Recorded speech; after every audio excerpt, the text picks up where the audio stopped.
জিন্দাবাদ।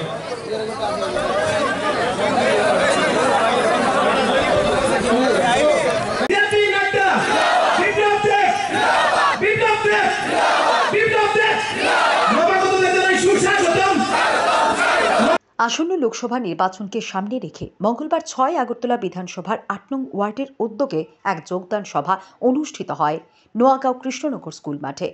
যোগদান সভায় উপস্থিত ছিলেন পশ্চিম ত্রিপুরা লোকসভা আসনের বিজেপি মনোনীত প্রার্থী বিপ্লব কুমার দেব, বিধায়ক তথা যুব মোর্চার রাজ্য সভাপতি সুশান্ত দেব, সদর শহর জেলা সভাপতি অসীম ভট্টাচার্য, বিজেপি প্রদেশ সহসভানেত্রী পাপিয়া দত্ত সহ অন্যান্যরা।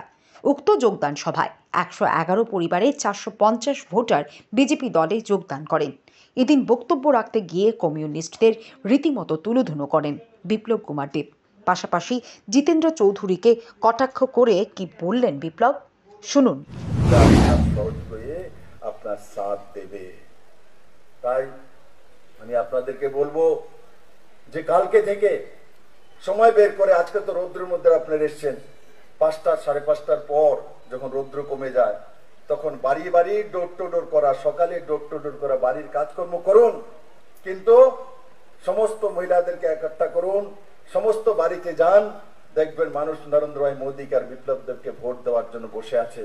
শুধু যাওয়ার অপেক্ষায় আপনারা বাড়িতে যান, মানুষ ভোট দেবে আর সেই দিশায় কাজ করবে। মেরে মিত্র, আমি আশা করি আপনারা এই কাজগুলি করবেন।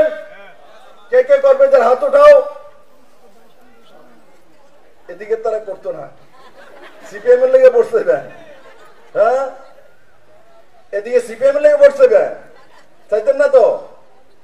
কার জন্য ভোট চাইবেন? কার জন্য? নরেন্দ্র ভাই মোদী আর বিপ্লব দেবের জন্য। কার জন্য? নরেন্দ্র ভাই মোদী, নরেন্দ্র ভাই মোদী। মেরে মিত্র, আমি আশা করি আপনারা এই কাজগুলি করবেন, বাড়ি বাড়ি যাবেন, আর একটি ভোটও যাতে নষ্ট না হয়।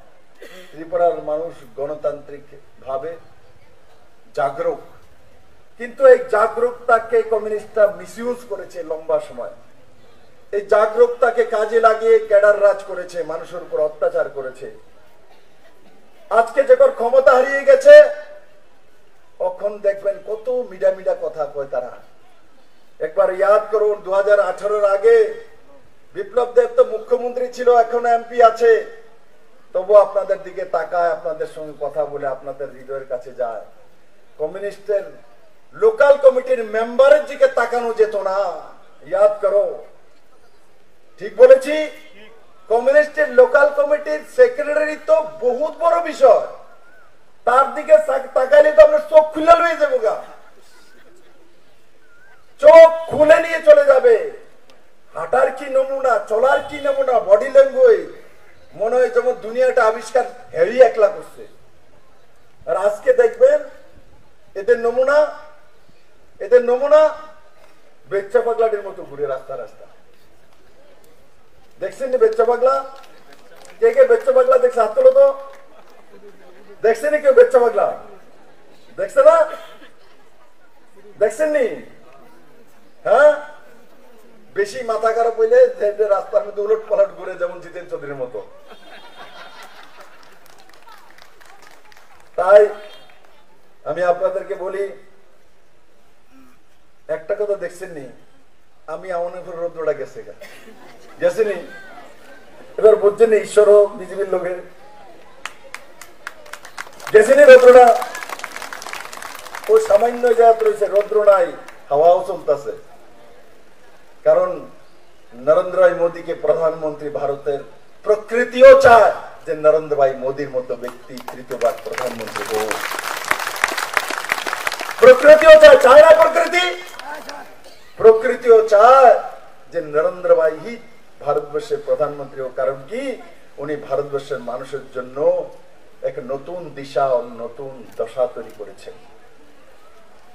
তাই আমি আশা করি আমার সমস্ত কার্যকর্তারা, বোনেরা, ভাইয়েরা মিলে মিশে পুরো এরিয়াতে ডোর টু ডোর করে সমস্ত ভোট নরেন্দ্র ভাই মোদীর জন্য আর ভারতবর্ষের কল্যাণের জন্য, আপনার পরিবারকে এক সুন্দর পরিবার দেওয়ার জন্য, এক সুন্দর জীবন দেওয়ার জন্য সবাই মিলে কাজ করবেন।